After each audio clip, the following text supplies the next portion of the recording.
saying that talk is cheap, and in fact, in the peace and security field, when you look at how long we've talked about the need to move from having to intervene after a conflict's happened, militarily, humanitarian aid, etc., the cost of that in human life, in money, in diversion from other priorities is so gigantic. How do we move from the way we currently do business to preventative action? How do we actually prevent conflicts? Particularly in a world where conflict is going to increase, and they're going to increase for different reasons, including water, the consequences of climate change, resource wars. It's not just going to be ethnicity, religion, and some of the traditional nation-state reasons. There's going to be a whole new array of reasons of conflicts. And so all the more important that we find a way now to get the international community mobilized to deal with preventative action as action, not as talk.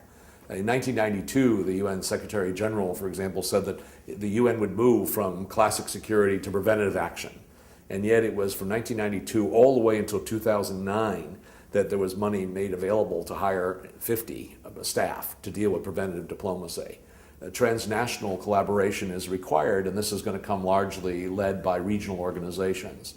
And yet in Central America, an agreement in 1996 to go ahead and create a mechanism still has no funding because there's no political will.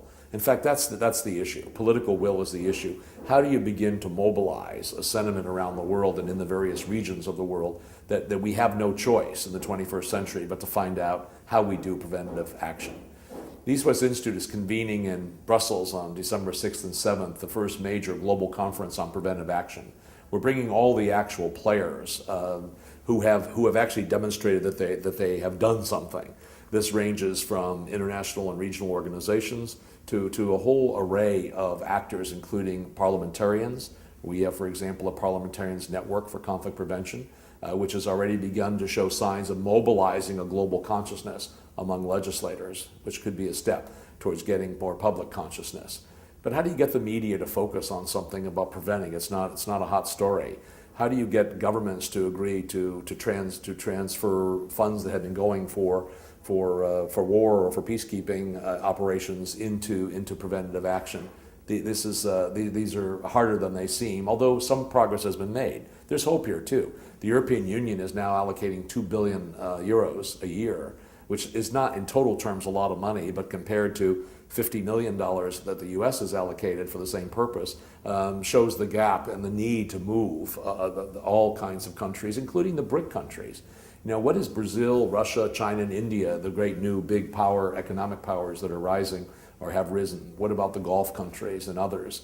There's a huge amount of attention that needs to be brought together to create this momentum and this movement.